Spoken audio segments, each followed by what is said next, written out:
When did my husband's mother finally cross the line? I'd been with my husband for 3 years, and his mother still came into our house unannounced every morning to cook him breakfast. My poor baby needs a proper meal, she'd say, pushing past me at 8 a.m. while I was already cooking. She'd throw out what I made and start over. This is how he likes his eggs, dear. You'll learn eventually. My husband was the youngest of a family of 7 and the only boy, meaning he was a forever baby in his mother's eyes. At 18, she was still ordering for him at restaurants and forcing him to open his mouth so she could check if he brushed his teeth properly. Now that we're married, she sends me videos on how to iron his shirts and repeatedly texts how I'll never be able to care for him like she can. At the family reunion a couple of months ago, she, Nancy, introduced me to every single one of the 120 family members as Christian's wife who's still learning how to take care of him. She'd assembled a panel of aunts to teach me in front of everyone. Now, dear, let me show you how to iron a man's shirt properly. She held up Christian's shirt like I was in kindergarten show and tell. See how she's creased the collar wrong? This is why I still do Christian's laundry. I don't do it wrong. I run a household and a company, but Christian just sat there letting her demonstrate proper folding technique to a crowd of 40 women. When I mentioned I had a system that worked, Nancy laughed. Oh, sweetie, watching YouTube videos isn't the same as real experience. I've been taking care of men for 40 years. During lunch, she announced to the table that she'd been secretly meal prepping for us. I found out she's been feeding my son frozen dinners. Can you imagine? That's why I drop off fresh meals every day. The meals she drops off go straight to the trash because I cook fresh every night. But Christian said nothing. Her sister asked about children and Nancy jumped in before I could speak. Oh, she's not ready. She can barely take care of Christian. Yesterday she didn't even know you have to separate his work shirts from his gym clothes. I had to come over and restore his entire closet. She didn't have to. She broke in while we were at work. When dessert came, Nancy started her favorite story. You should see her trying to manage their finances. Christian called me crying because she tried to create a budget in Excel. Bless her heart, she had the numbers all backwards. Now I manage their accounts so they don't end up homeless. Christian was never crying. I have an MBA. I manage budgets for my company. But Christian just nodded along. The peak came during speeches. Nancy stood up with a microphone. I want to toast my beautiful son and his wife. Christian, you know I worry about you every day. Living with someone who tries her best. But don't worry, baby. Mama's always here. I've been teaching her how to use the washing machine. The entire room laughed. 120 people laughing at me. Just yesterday, she continued, I found her trying to clean the bathroom with the wrong products. She was using glass cleaner on the tiles.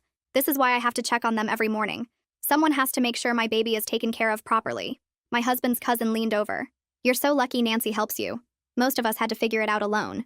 Nancy kept going. She doesn't even know how to sew a button. Last week, Christian's shirt lost a button and she was going to throw it away. Throw away a perfectly good shirt. Thank God I was there. I sew. I hem my own clothes. I tailored Christian's suit for our wedding.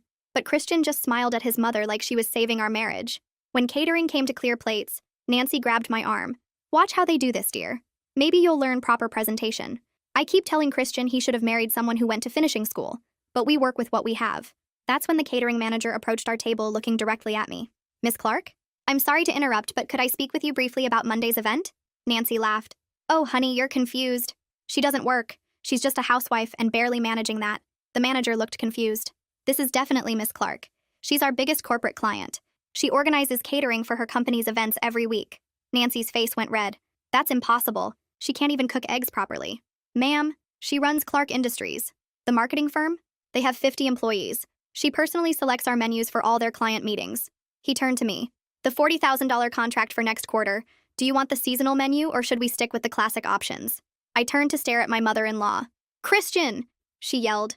The sound echoed through the whole banquet hall and every single person turned to stare at our table. Christian's face went completely white and he froze in his chair like a statue. The catering manager took a step back, clearly confused by what was happening. Nancy's hands were shaking as she gripped the edge of the table. Christian finally stood up slowly, his chair scraping against the floor. Mom, there's been some kind of mix-up here. He put his hand on her shoulder. This man obviously has my wife confused with someone else. Several relatives at nearby tables gasped at his words. The catering manager frowned and pulled out his phone. No, sir, I'm quite certain. He turned the screen toward Nancy. This is our client portal. My company website filled the screen with my professional photo right at the top. Miss Clark, CEO and founder, was written in big letters underneath. Nancy stared at the phone and her whole body started trembling. Tears formed in her eyes as she slowly turned to look at Christian. You knew? Her voice cracked on the words. Christian couldn't even meet her eyes and just stared at the floor. His silence told everyone in that room the truth. He'd known about my career this whole time while letting his mother humiliate me in front of everyone. Nancy's sister stood up from her seat 2 tables over. Why didn't you ever correct us about your job? I pushed my chair back and stood up, keeping my hands steady on the table. Every time I tried to speak, Nancy talked over me or Christian changed the subject. The room exploded with whispered conversations as people started putting the pieces together. Christian's cousin, who had called me lucky earlier, looked like she wanted to crawl under the table. People were pulling out their phones and looking up my company. I could hear fragments of conversation from every direction. 50 employees? Someone said. She runs a marketing firm? Another voice added. But Nancy said she couldn't even cook eggs, an aunt whispered. Nancy's face turned bright red and she slammed her hand on the table. You've destroyed this family with your lies. She grabbed her purse and started pushing past chairs. Christian immediately ran after her without even looking at me. Mom, wait. I sat there alone at the table with 120 confused relatives staring at me. People started approaching my table with questions. So you really run a company? Christian's second cousin asked. Why did you let Nancy say all those things? An uncle wanted to know. I spent the next hour explaining my business while people kept apologizing for believing Nancy's stories. Some relatives seemed genuinely sorry, but others looked skeptical that I could really be successful. Marketing is a tough field, one of Christian's aunts said doubtfully. Are you sure you're the actual CEO? I showed them our company LinkedIn page and client testimonials. More apologies came, but Christian never returned to the reunion. Eventually, I grabbed my purse and left alone, walking past tables of whispering relatives. The parking lot was dark when I got to my car. The drive home felt longer than usual with my hands tight on the steering wheel. Christian's car was already in our driveway when I pulled up. Through the living room window, I could see him pacing back and forth with his phone pressed to his ear. I could hear his voice even before I opened the front door. I know, Mom. I know she upset you. He was using that soothing tone he always used with her. I dropped my keys on the entry table and walked into the living room. Christian ended the call and immediately turned on me. How could you humiliate her like that? His face was red with anger. You should have found a better way to handle it. He gestured wildly with his hands. You made it seem like I orchestrated the whole thing with the catering manager. I stared at him in disbelief. I didn't plan for him to show up, Christian. He shook his head and kept pacing. You could have just agreed with my mom that it was a misunderstanding. His voice got louder. You didn't have to let him show her the website. He ran his hands through his hair. Now she's crying and says she can never show her face at family events again. He pointed at me accusingly. This is your fault for not being honest from the beginning. I opened my mouth to respond, but he kept going. If you had just told her about your job properly instead of hiding it, none of this would have happened. He grabbed his phone again. I need to go check on her. He headed for the door. She's threatening not to eat or sleep until this is resolved. He paused at the doorway. We're going to fix this, and you're going to apologize to her for embarrassing her in front of the entire family. The door slammed behind him, and I stood alone in our living room. My phone buzzed with texts from various relatives, some supportive and others asking for more details about the confrontation. I ignored them all and headed to the kitchen to pour myself a glass of water. My hands were still shaking slightly as I thought about what had just happened. Christian had chosen his mother over me again, just like he always did. I walked to the couch and sat down with my phone in my hand. The screen showed 3 months of Nancy's texts calling me stupid and useless and unable to care for her son. I scrolled through message after message where she said I couldn't cook or clean or do anything right. When Christian came back 2 hours later, his shirt was wrinkled and his eyes looked tired. I held up my phone to show him the texts, but he barely looked at them before shaking his head. She's just trying to help, he said. I scrolled to a text where Nancy called me a worthless wife who would ruin his life. Christian glanced at it for half a second, then walked to the kitchen. I followed him and showed more texts where she said I was too dumb to manage money or run a house. He opened the fridge and grabbed a beer without looking at my phone. You're taking this too personally, he said. I kept scrolling and showing him text after text, but he wouldn't really look at any of them. That night, I told him I was done pretending to be stupid just to make his mother feel better about herself. His face turned red and he started yelling about how I was being mean and trying to hurt his family. You've ruined my relationship with them, he shouted. He grabbed a pillow and blanket from our bedroom and threw them on the couch. I heard him moving around in the living room all night while I lay in bed staring at the ceiling. The next morning at exactly 8 o'clock, I heard Nancy's key in the front door while I was making scrambled eggs. She pushed past me and went straight to the stove where she grabbed the pan handle. At least someone needs to take care of my baby properly, she said. The eggs I'd been cooking went straight into the trash. She started cracking new eggs into the same pan like I wasn't even there. I reached over and took the pan from her hands, which made the eggs spill onto the stovetop. You need to leave, I said. Her eyes filled with tears, and she started sobbing about how I'd turned her son against her. Christian came running downstairs in his pajamas when he heard her crying. He went straight to his mother and wrapped his arms around her while she sobbed into his chest. It's okay, Mom. It's okay, he kept saying. They stood there hugging in my kitchen while egg yolk dripped down the front of the stove. I picked up my phone and called the first locksmith I found online. The woman who answered said they could come that afternoon at 3 o'clock. Nancy heard me giving our address and started screaming. You can't lock me out of my son's house, she yelled. Christian let go of his mother and turned to me with his mouth open. Cancel that right now, he said. I kept talking to the locksmith and confirmed the appointment. You're being completely unreasonable, Christian said. She has every right to visit her son. I told him that using a key to break in at 8 in the morning wasn't visiting. It's trespassing, I said. Nancy started crying harder, and Christian went back to hugging her. At 3 o'clock, the locksmith's van pulled into our driveway. Christian stood on the front lawn with his phone pressed to his ear while the locksmith changed all 3 locks on our house. I could hear him talking to his sisters through the open window. She's lost her mind, he said. She's trying to isolate me from my family. The locksmith worked on each door while Christian paced back and forth on the grass. I don't know what to do, he told someone on the phone. She's gone crazy. The locksmith handed me the new keys and I paid him while Christian kept making calls. Less than an hour later, a blue sedan pulled up and Mildred got out. She marched up to the front door where I was standing with the new keys in my hand. You need to respect your elders, she said. You're causing drama in this family and it needs to stop. She stood there with her hands on her hips like she was scolding a child. Nancy has done nothing but help you, and this is how you repay her? Mildred said. Her husband Luther got out of the car and walked up behind her. While Mildred kept talking about respect and family values, Luther caught my eye and nodded toward the side of the house. I followed him around the corner where we were out of sight.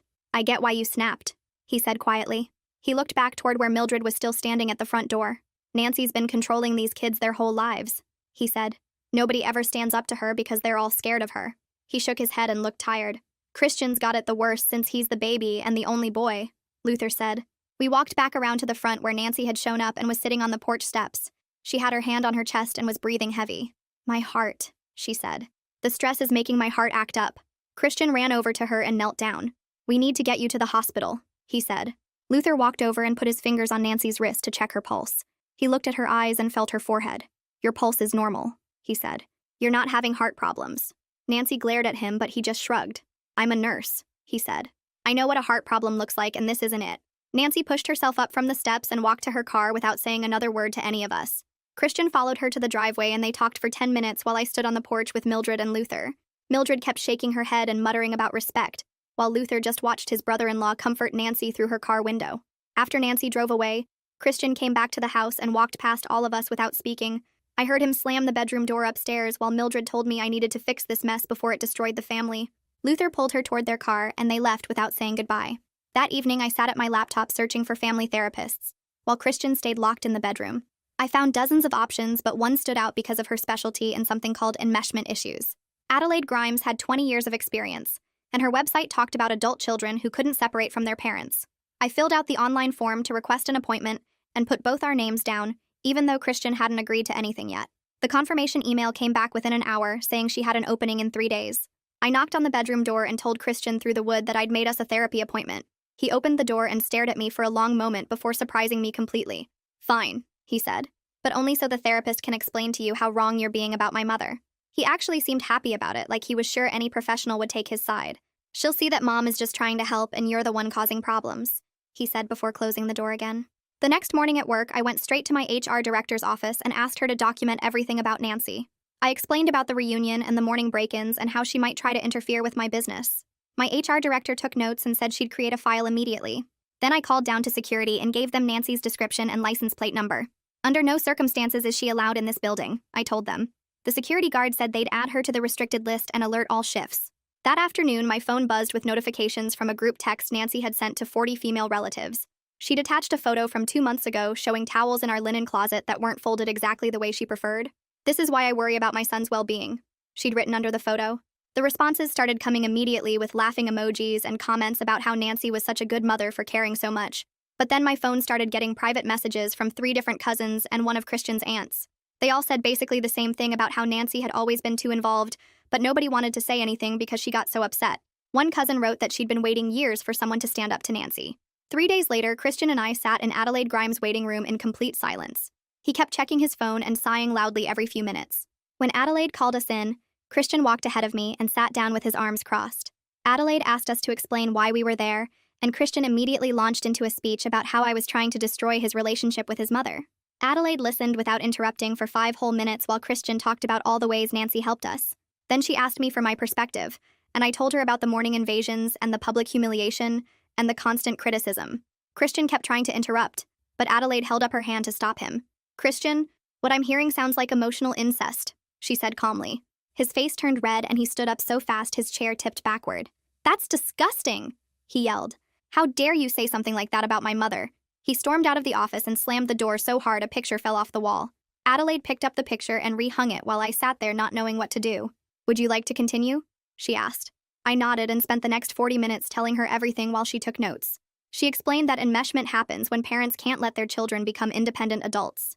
Christian's reaction is typical, she said. This kind of change takes serious work and he has to want it. She gave me some articles to read and said I could come back alone if Christian wouldn't return. The next day, I was in a meeting with 3 clients when my assistant knocked and said security needed me urgently. I excused myself and followed her to the lobby where 2 security guards were struggling with Nancy. She was yelling at the top of her lungs that I was abusing her son, and someone needed to stop me. My employees were gathering in the hallway to watch as Nancy tried to push past security toward the elevators. She's keeping my baby from me, Nancy screamed. She's brainwashing him. The security guards managed to get her outside, but she kept yelling through the glass doors. Several of my employees had their phones out recording the whole thing. After security got Nancy to leave, my HR director pulled me into her office. 3 different people recorded that, she said. I think you need to consider getting a restraining order. She showed me the videos on her phone and I could see how unhinged Nancy looked. I never thought I'd need a restraining order against my mother-in-law, I said. My HR director patted my shoulder and said she'd seen worse in her 30 years of HR work. That evening when Christian got home, I told him about his mother showing up at my office. His face got dark and he started pacing around the living room. You had her thrown out? He said. You embarrassed her in front of all those people? I explained that she was screaming about abuse, but he didn't care. You're deliberately trying to hurt her, he said. She was just worried about me and you had security drag her out like a criminal. I grabbed my phone and called Maximilian Pierce, the lawyer who handles all the contracts for Clark Industries. He listened while I explained everything about Nancy's behavior, the office incident, and the morning break-ins. Start documenting everything, he said. Screenshots, recordings, witness statements, all of it. He told me I had grounds for at least a cease and desist letter, and maybe more if she kept escalating. Christian watched me take notes during the call with his arms crossed and his jaw tight. The next morning, my phone rang during a board meeting and my assistant's face went white when she looked at the caller ID. She passed me a note that said my biggest client was on the line and it was urgent. I stepped out and took the call and the client's voice was confused and worried. Your mother-in-law just called me, she said. She told me you're having a mental breakdown and shouldn't be trusted with our account. My stomach dropped as she explained how Nancy had somehow gotten her direct number and spent 20 minutes telling her I was unstable and needed help. The client knew me well enough to recognize something was off, but she was concerned about the whole situation. I've worked with you for 5 years, she said. I know you're not having a breakdown, but this is really bizarre. I thanked her for calling me directly and assured her everything was fine with our business relationship. When I got home that night, I told Christian his mother had called my biggest client and tried to destroy my professional reputation. His face actually went pale and he sat down hard on the couch. She could have cost me a contract worth hundreds of thousands of dollars, I said.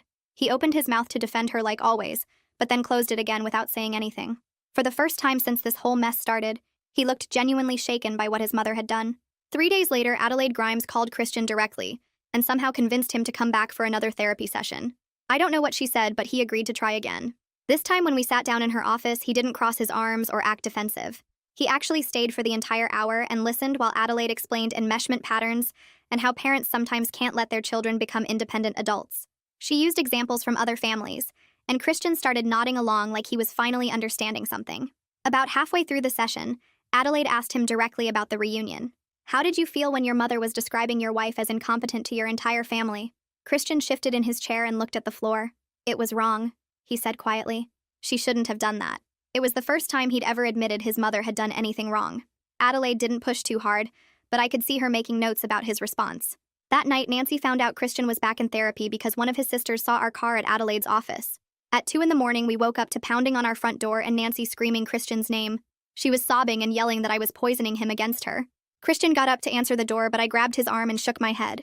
The pounding continued for 10 minutes before our neighbor called the police about the noise. 2 officers showed up and found Nancy trying to get in through our back door. They warned her about trespassing and disturbing the peace while Christian watched through the window. His mother was crying and telling the officers that her son was abused and brainwashed. The officers took down a report and told her she needed to leave or they'd have to arrest her. Nancy finally got in her car, but not before screaming that this wasn't over. The police report came in handy when Maximilian drafted the cease and desist letter. He sent it certified mail and Nancy received it 3 days later. Within an hour, Christian's phone was ringing nonstop with his mother sobbing about being threatened by lawyers. Your wife is trying to destroy our family, she cried. Christian put her on speaker, and I could hear her gasping between sobs. He looked torn between comforting her and supporting me, but Adelaide had prepared him for this. In our next session, she helped him see the pattern of his mother using tears and guilt to control him. Every time you set a boundary, she escalates, Adelaide pointed out. Notice how she's never actually respecting what you've asked for? She gave Christian homework to go 1 week without answering his mother's calls to see if he could break the pattern. Nancy didn't take that well, and immediately recruited all 6 of Christian's sisters to pressure him.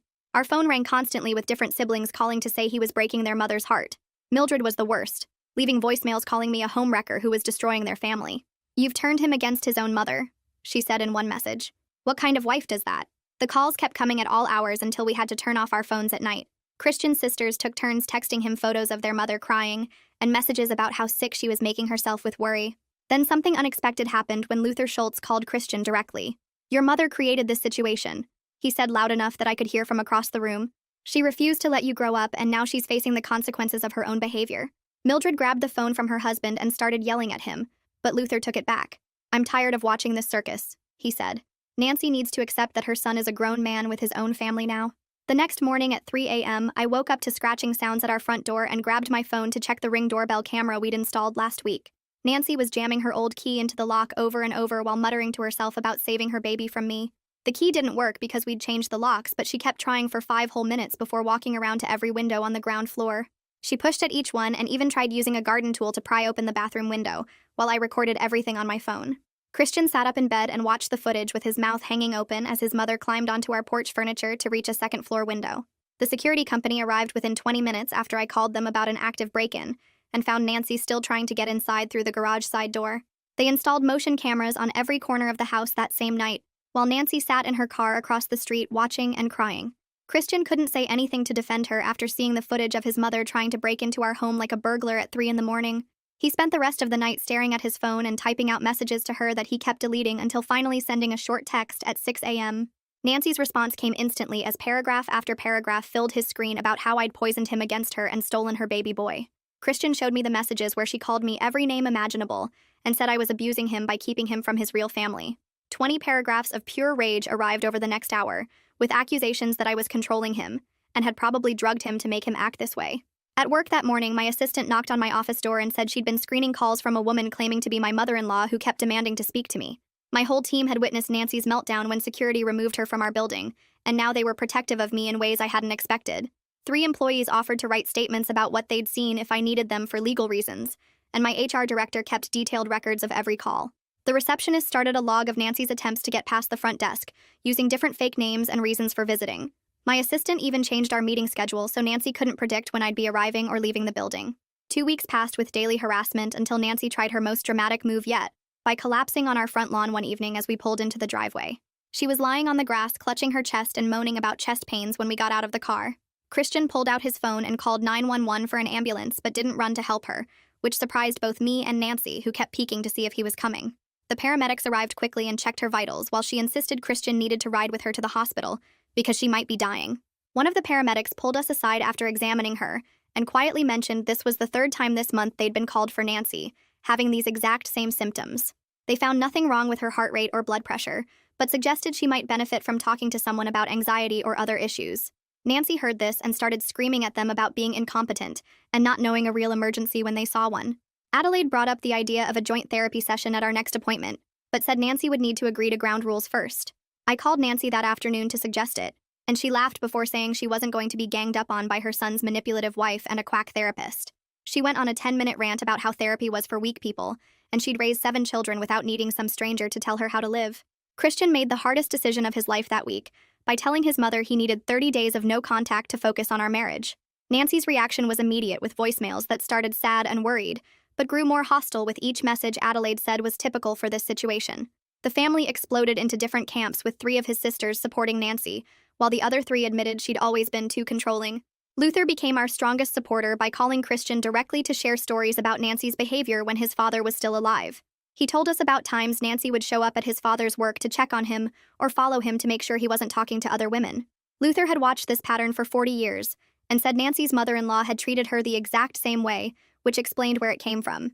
Nancy's own mother-in-law had called her stupid and incompetent daily, while criticizing every meal she cooked and every decision she made about raising the children. Christian started understanding that his mother was repeating patterns from her own trauma, but that didn't mean we had to accept the behavior in our lives. Adelaide helped him see that breaking the cycle was actually the healthiest thing he could do for everyone, including Nancy, who might finally get help. 4 weeks into the no-contact period, our house felt different, with quiet mornings where we could drink coffee together without waiting for the door to burst open. Christian started making breakfast on weekends, which he'd never done before because his mother always insisted on doing it for him. He made simple things like scrambled eggs and toast, but seemed proud of himself for learning something his mother never let him try. Our mornings became peaceful without the constant anxiety of waiting for Nancy to show up and tell us everything we were doing wrong. The anniversary of Christian's father's death was 2 weeks later, and Nancy knew we always visited the cemetery at 10 in the morning. Christian spotted her car in the parking lot before we even pulled in, and his hands tightened on the steering wheel. She was standing by the grave with flowers, wearing all black like she'd just lost him yesterday instead of 5 years ago. Christian parked 3 spaces away, and we walked toward the grave together, while Nancy watched us approach with red eyes. She started crying harder when we got close and reached out her arms toward Christian, but he stepped back and shook his head. We placed our flowers on the opposite side of the headstone from hers and stood there in silence for maybe 2 minutes before Christian took my hand and started walking back to the car. Nancy followed us halfway across the cemetery, calling his name over and over, but he never turned around. That same afternoon, his sister called me directly for the first time in 3 years. She said she'd been thinking about the reunion and realized how awful Nancy had been to me. 2 more sisters called that week with similar apologies and asked if we could start fresh. Mildred was the only holdout who kept insisting I was destroying the family, but the other 3 seemed genuine about wanting to repair things. Christian started opening up more in therapy about how he'd failed me as a husband. Adelaide had him write out specific instances where he should have defended me, and he filled 3 pages in one session. He apologized that night for letting his mother humiliate me at the reunion, and for every time he'd chosen her comfort over mine. The change in him was real because he started noticing things Nancy did that he'd ignored before. Luther called us the following week to tell us he'd given Nancy an ultimatum about getting therapy, or he'd move out. She'd thrown things and screamed, but he'd stood firm and even packed a bag to show he was serious. Nancy finally agreed to see someone and asked Adelaide for a referral, which felt like she was actually trying. Adelaide gave her 3 names, and Nancy picked the one who specialized in family dynamics and boundary issues. 3 months after the reunion, we decided to test the waters by hosting dinner with the 3 sisters who'd apologized. Christian cooked the entire meal himself without calling his mother for advice even once. His sisters were shocked when they arrived and saw him wearing an apron and pulling a roast from the oven. They kept looking at each other like they couldn't believe their baby brother knew how to use a kitchen. The dinner went well, and nobody mentioned Nancy until dessert, when one sister admitted she'd enabled the behavior for years. She said watching Nancy at the reunion made her realize how cruel they'd all been to let it continue. The others agreed, and we actually had a nice evening talking about normal things like work and vacation plans. 2 weeks later was Christian's cousin's wedding, and we knew Nancy would be there since she was the groom's aunt. Christian practiced with Adelaide what he'd say if his mother approached us, and we arrived prepared for anything. Nancy was already there when we walked in and immediately started toward us, but Christian held up his hand to stop her. She tried to comment on my dress being too short for a church wedding, and Christian said firmly that my dress was perfect, and she needed to stop. The entire reception hall went quiet, as everyone watched Christian choose me over his mother in public for the first time. Nancy's face turned red, but she walked away without another word and avoided us the rest of the night. Several relatives came up afterward to say they were proud of Christian for finally standing up to her. A month later, we received a letter from Nancy that Adelaide helped us process in therapy. The letter wasn't perfect and had some defensive parts, but she did acknowledge that she'd been wrong to interfere in our marriage. She wrote that therapy was helping her understand why she felt the need to control everything, and that she was working on it. Adelaide suggested we could try supervised visits at neutral locations if we wanted to test whether Nancy could respect boundaries. We decided to meet her for coffee at a place downtown, with a 1-hour time limit and clear rules about what topics were off limits. Nancy showed up 10 minutes early and actually followed the rules for the entire hour without a single insult or criticism. She asked about my company and listened when I talked about our new contracts without interrupting or dismissing anything. 6 months after that horrible reunion, our marriage felt stronger than it had ever been. Christian woke up early to make us breakfast every Sunday, and hadn't called his mother for advice in months. Nancy managed her monthly 1-hour visits without insulting me, and even complimented a presentation I gave at a business conference she attended. Christian had learned to be a husband first and son second, which made all the difference in how we functioned as a couple. My company landed 3 major new clients and was thriving better than ever. Nancy even told Luther that I was adequate at running a business, which coming from her was basically the highest praise possible. Thanks for hanging out with me through all these questions and wonderings today. I had a lot of fun just sharing this time with you all and seeing where it went.